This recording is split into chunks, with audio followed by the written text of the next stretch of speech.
muito bem-vindo ao canal Refúgio Teológico. E é um prazer ter você aqui conosco. E hoje nós vamos compartilhar com vocês aqui um comentário rico e abençoado da revista CPAD, do primeiro trimestre de 2025. Como eu tinha dito antes, vamos adiantar essas eleições para vocês absorverem mais o conhecimento. Seremos bem objetivos, mas vocês vão entender bem aqui o nosso foco. Bem, a lição 1 vai tratar sobre quando as heresias ameaçam a unidade da igreja. Particularmente, meus amigos, eu tenho visto, por experiência própria, que a maioria das pessoas que frequentam a igreja geralmente não frequentam a escola bíblica dominical. Por diversos fatores, seja de trabalho, falta de motivação, ou até mesmo por ter professores desqualificados. Acredito que a pior das hipóteses é ter professores desqualificados ensinando algo que eles não sabem. Felizmente, eu tive essa experiência há muitos anos atrás. Frequentei várias vezes, muito tempo, a EBD, mas a grande maioria dos professores que eu tive realmente não sabiam de nada. Então, isso é um prato cheio para as seitas.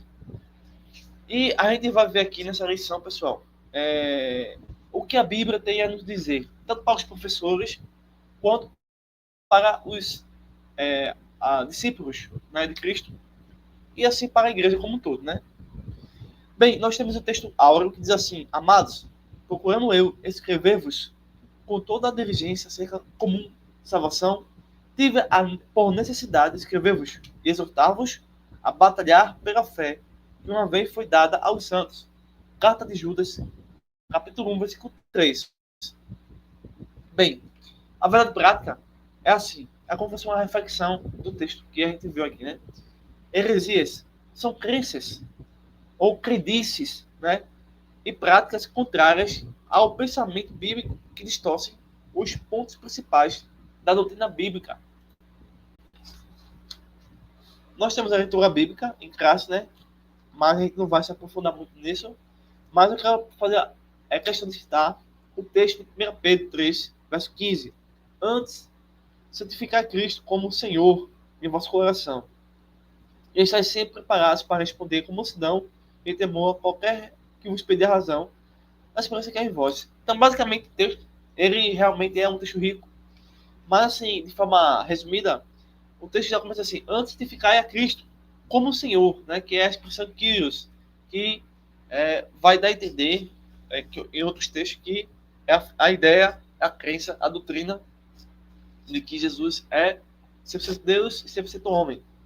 E antes da gente fazer teologia, antes da gente fazer apologética, a gente precisa ter Cristo como a nossa hermenêutica, ter Cristo como a nossa cosmovisão, para depois fazer todo o processo. Ou seja, eu vou analisar tudo e a todos de acordo com a pessoa de Cristo, tá? Não de acordo com meus estudos, não de acordo com o meu pensamento, mas de acordo com o que Cristo diz, para depois a gente poder aí fazer, de fato, a teologia e a apologética, tá? Temos aqui a introdução. Heresias são crenças e práticas contrárias ao pensamento bíblico, pois elas distorcem os pontos principais da doutrina cristã, confrontam o cristianismo histórico e criam um problema para as igrejas e as famílias.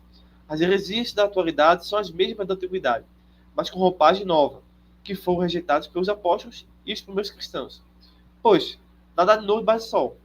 O presente trimestre tem por objetivo mostrar o referencial doutrinário da fé cristã, levando a reconhecer de longe as heresias. Esta primeira lição é um estudo sobre o problema das heresias nas igrejas e a nossa responsabilidade da defesa da fé. Bem, o fato é que as heresias trabalham de dois lados, tanto interno quanto externo. Acredito eu que a pior heresia é a heresia interna, que está já dentro do ambiente eclesiástico, do ambiente ministerial. É a pior heresia que existe, tá?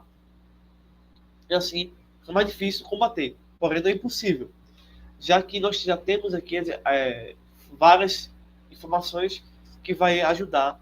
Talvez a sua igreja esteja passando por isso e a gente precisa realmente revelar isso. E também é uma forma de impedir que isso aconteça. Abrindo o verbo, abrindo realmente as escrituras e combatendo no sentido de mostrar a verdade cristã. Tópico 1. As ameaças dos lobos varozes. Os cuidados pastorais. Os anciãos mencionados no versículo 17 de Atos dos Apóstolos, capítulo 20, são chamados de bispos.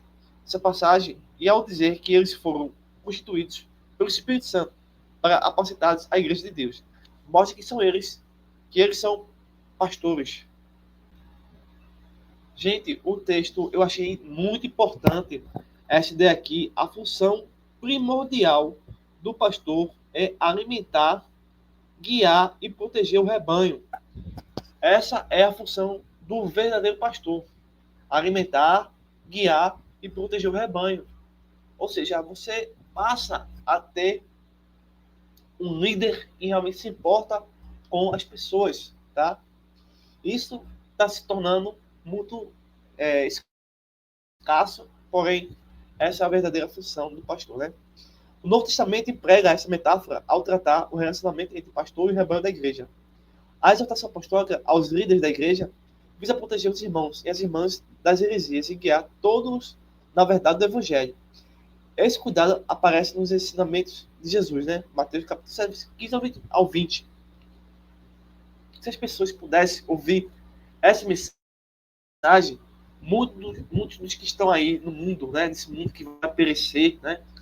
Não estariam perdidos ou iludidos por outras crenças que não têm verdades bíblicas. Não deram ouvido, né, ao cuidado pastoral. É escasso? Mas a prioridade é a escritura, tá bom? Ponto 2, né? Depois da minha partida. Essa expressão é uma palavra profética, pois o apóstolo não está apenas se referindo à sua morte, mas também ao avanço dos hereges no seio da igreja, depois do período apostólico, no futuro. Paulo usa a linguagem da metáfora para identificar os falsos doutrinadores, lobos cruéis ou lobos vorazes.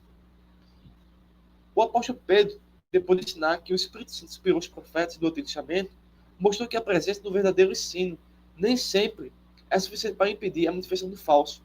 Tanto que, ao falar a respeito de profetas legítimos dentre os hebreus, ressaltou que também havia entre o povo judeu falsos profetas, como haveria de surgir com o tempo no meio da igreja, falsos mestres. Na verdade, eles já estavam presentes no período apostólico, ou seja, o surgimento dos falsos profetas, tanto no Antigo quanto no Novo Testamento, faz parte, pessoal, da escatologia. Cristo falou que nos últimos tempos surgirão falsos profetas e falsos cristos, ensinando um outro evangelho, tá? E não é nada assim de... Não é para a gente entrar em pânico, mas a gente vai estar atento e vai já perceber, identificar como esses falsos profetas, falsos pastores e falsos mestres surgem. E a gente aí vai poder dizer, ó, não queremos ouvir vocês precisam, de fato, ouvir o verdadeiro evangelho, tá? Ponto 3. A origem dos falsos mestres. 2 pontos surpreendentes nessa parte do discurso nos chamam a atenção.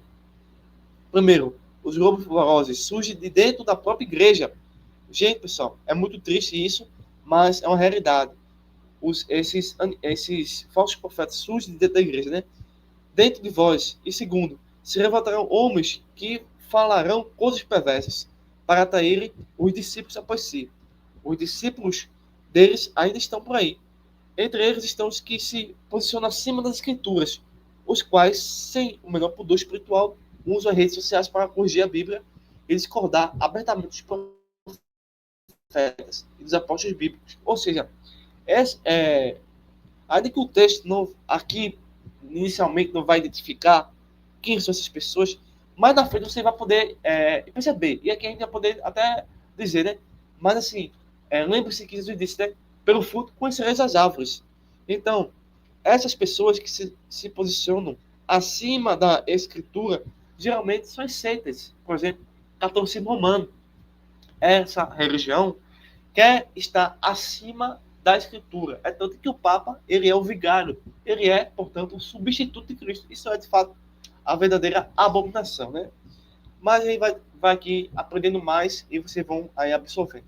Então, tais pessoas consideram seu discurso moderno e a mensagem da Bíblia desatualizada. Em razão disso, oferecem um novo evangelho. Ou seja, dentro das igrejas, infelizmente, evangélicas, e cabe aqui dizer, pessoal, das igrejas pentecostais, isso é triste, isso é decepcionante, né? Isso é lamentável, mas dentro das igrejas pentecostais, na maior parte, e muitas igrejas calvinistas, né, vamos dizer assim, melhor dizer, está surgindo um movimento, não exatamente, isso existe também, de teólogos liberais, mas de cristãos esquerdistas. Pessoal, isso é uma coisa terrível que está acontecendo, porque as pessoas não estudam, não conhecem Cristo, né? Então, estamos aqui para poder fazer esse trabalho. Em face disso, vemos a importância de estudar um campo da teologia denominado a ideia apologética para orientar os crentes nos nossos dias. Bem, lição como essa, você precisa aproveitar, estudar várias vezes, tá? Para você se fortalecer. Apologética é uma disciplina que se dá na teologia, certo? Tópico 2. O que é apologética? O que é isso? Definição. Nós temos a definição conforme o texto de 1 Pedro, capítulo 3, versículo 15, que ele até citou e fez um pequeno comentário. A apologética cristã é a defesa lógica e racional da fé cristã. É a defesa lógica e racional da fé cristã. E de suas práticas doutrinárias. O termo veio do substantivo grego apologia, que significa literalmente defesa ou resposta. O termo grego traduzido por responder em preparar-se para responder com mansidão, em 1 Pedro, capítulo 3, versículo 15, é apologia. Na tradução literal é se preparar-se para uma defesa. A versão bíblica chamada Nova Versão Transformadora emprega o verbo explicar assim, sempre preparar-se para explicá-la. A apologética mostra que o cristianismo é racional. Os dados da revelação podem ser explicados de maneira metódica e sistemática, portanto aceitável. Jesus disse que devemos amar a Deus de todo o nosso coração, de todo o nosso entendimento. Isso ensina que devemos amar a Deus por completo, com corpo, emoção e intelecto. Então, o cristianismo ele é racional. Por que o cristianismo ele é racional de acordo com a apologética? O cristianismo é racional de acordo com a apologética. Por quê? Porque o cristianismo, pessoal, ele não é uma invenção, ele não é uma historinha, era uma vez, um lugarzinho no meio do nada. Não. O cristianismo, ele não é uma fantasia, ele não é uma máscara, ele não é algo que faz de conta, ele não é uma mitologia, mas ele é racional. Ele é racional não é porque também é um produto da mente pensante, ele não é um produto de concepções filosóficas ou de uma sistematização feita ao longo do tempo por alguns homens que querem fazer algum tipo de mudança social. Não, ele é racional porque ele originalmente ele é a revelação de Deus. E por ser a revelação de Deus e saber que Deus criou um homem e dotou ele de razão e de entendimento, a revelação e o entendimento comungam, são amigas, são passivas do mesmo entendimento. Isso significa o que, basicamente? Que o cristianismo nacional originalmente advém da revelação, né, da iluminação do Espírito Santo, é que tudo que o Evangelho, seja o Antigo ou o Novo Testamento, nos ensina, ele é, de fato, verificável, ele é, de fato, comprovado, ele é, de fato, examinado. Ou seja, a fé cristã, você pode examinar, você pode realmente perceber que somente a fé cristã ela é um movimento, ele é o verdadeiro, ele é o caminho, ele é a verdade, ele é a vida, né? Não é apenas um conceito teológico, ele se origina explicitamente da pessoa do Filho, do Pai e do Espírito Santo, tá? Por isso que ele é racional. Nós podemos aprender, nós podemos praticar, não interpretações primitivas ou particulares, mas originadas pela Trindade, né? E assim, por ser racional, é possível entender se ele vai ser verdadeiro ou se ele vai ser falso. Por exemplo, alguém pode pegar a Bíblia e citar textos e mais textos e inventar uma doutrina. E por ser racional, nós podemos perceber se é ou não verdadeiro. E se é ou não verdadeiro, a racionalidade será capaz de dizer sim e de dizer não. Por exemplo, aqui, como exemplo, o catolicismo, né? A reza Ave Maria. Citam alguns textos, porém não é real, não é fato, não é advindo da escritura, porque a razão vai dizer não. Agora, se fosse bíblico, por exemplo, Pai Nosso, a razão vai dizer sim, vai aceitar isso, tá? Agora, tem suas exceções, né? No caso de pessoas que são ateus, céticos, enfim. Mas esse é o caminho, tá bom? Ponto 2. A que defesa Pedro se refere? No verso 16. Há quem argumente que essa defesa seja uma resposta a uma acusação, visto que essa mesma palavra apologia aparece nesse sentido no Novo Testamento, como defesa de uma acusação tanto formal como informal. O versículo 16 fala do bom testemunho do cristão, que serve para provar a inconsistência das acusações contra os crentes. Mas não parece ser esse o caso, porque a defesa, resposta à explicação dessa passagem é sobre a razão da fé dos cristãos. E isso diz respeito à doutrina cristã. Ainda que Pedro esteja se referindo à resposta a uma acusação formal no ambiente hostil, não deixa de ser uma oportunidade para a defesa da fé cristã, como aconteceu com o apóstolo Paulo diante de Festo e de Agripa, na mesma audiência, conforme o capítulo 16, capítulo 26 de Atos dos Apóstolos, né? Versos 24, 25, 27 e 29. Ponto 3. Por que devemos combater as heresias? Por que a gente precisa combater, né? Primeiro, para a defesa própria. 1 Timóteo, capítulo 4, verso 16. Os cristãos devem estar informados daquilo que vários grupos ensinam e saber a forma de refutá-los biblicamente. B. Para ajudar os outros na compreensão da própria fé, principalmente os que rejeitam, da que existem muitas pessoas sinceras, as quais buscam servir a Deus, e precisam conhecer a parte respeitosa e com argumentos e fundamentação bíblica, respondendo às objeções contra a fé cristã. O êxito dessa luta é garantir que, quando se está no domínio do Espírito Santo, e assim anunciar o Evangelho. Então, a apologética e a teologia é nada mais, nada menos do que evangelizar os povos, as pessoas perdidas, dentro da nossa instituição, da igreja, que se perdem por se alinharem a uma linha herética, né? E as pessoas que estão fora do amor de Deus, né? Que aparentemente se expressam em outras religiões, e assim a gente pode mostrar o que é o evangelho, né? Dessa forma.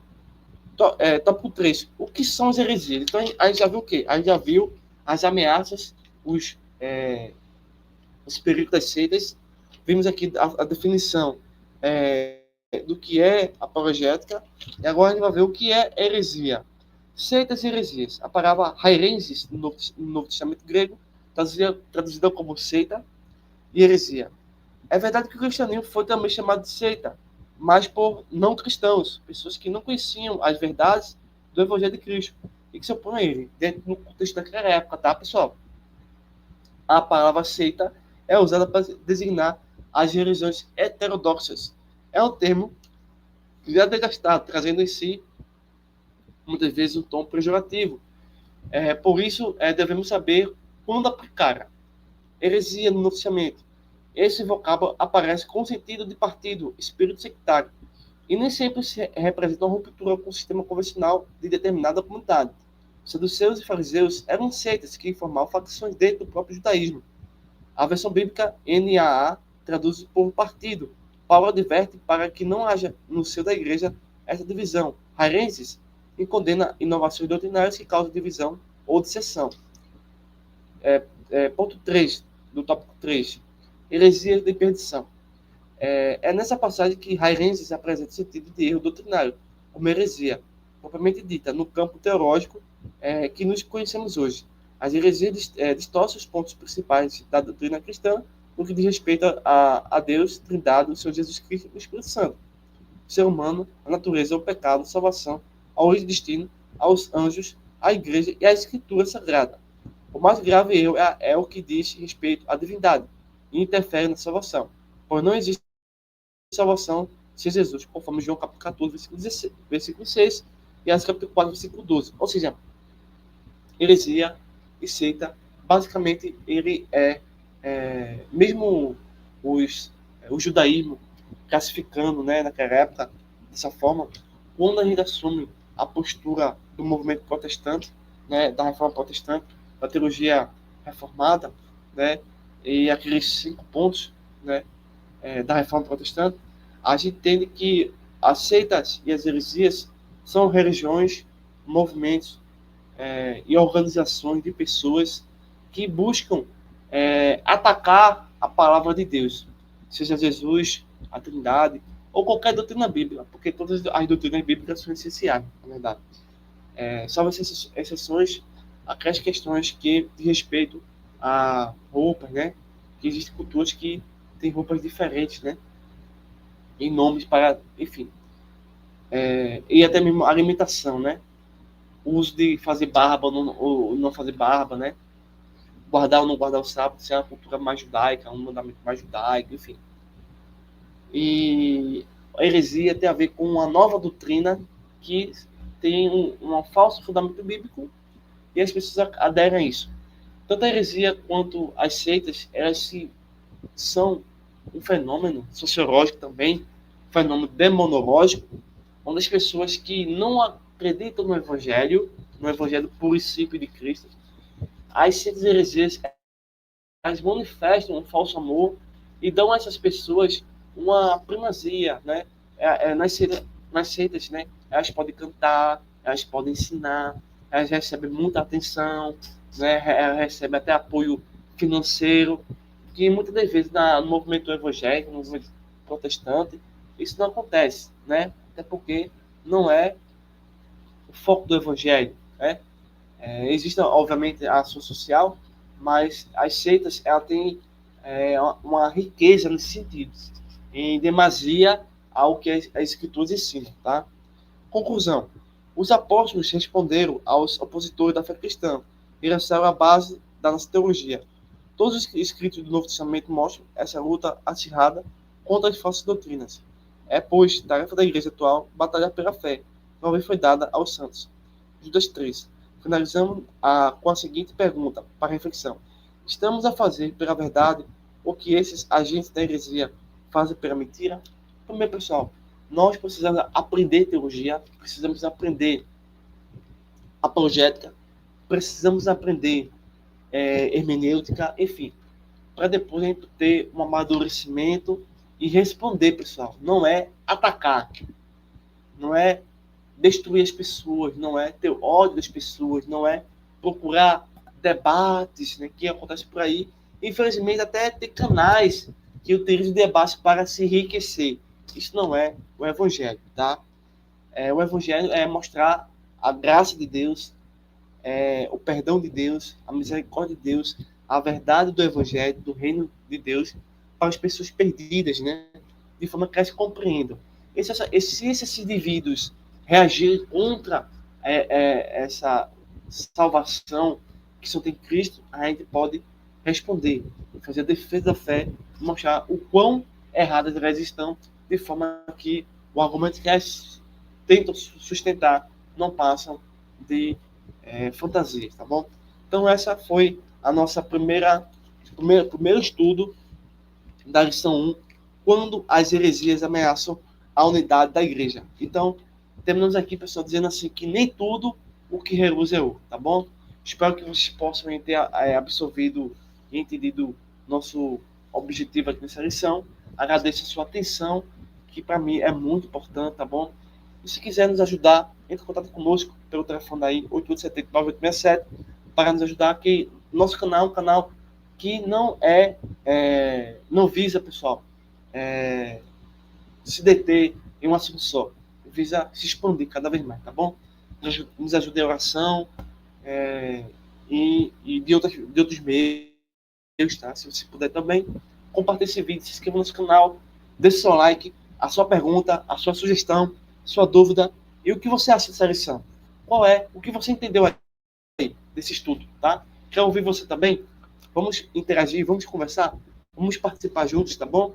Então, forte abraço, bom estudo, e fiquemos aqui, pessoal, com essa lição para a vida toda, né? É uma lição, poderia ser uma lição para a vida toda, tá bom? Isso é exatamente, esse vídeo está sendo gravado exatamente às 0 horas e 42 minutos do dia 19/12 de 2024, né? Que Deus nos abençoe, forte abraço a todos, bons estudos, e até o próximo vídeo, tá bom?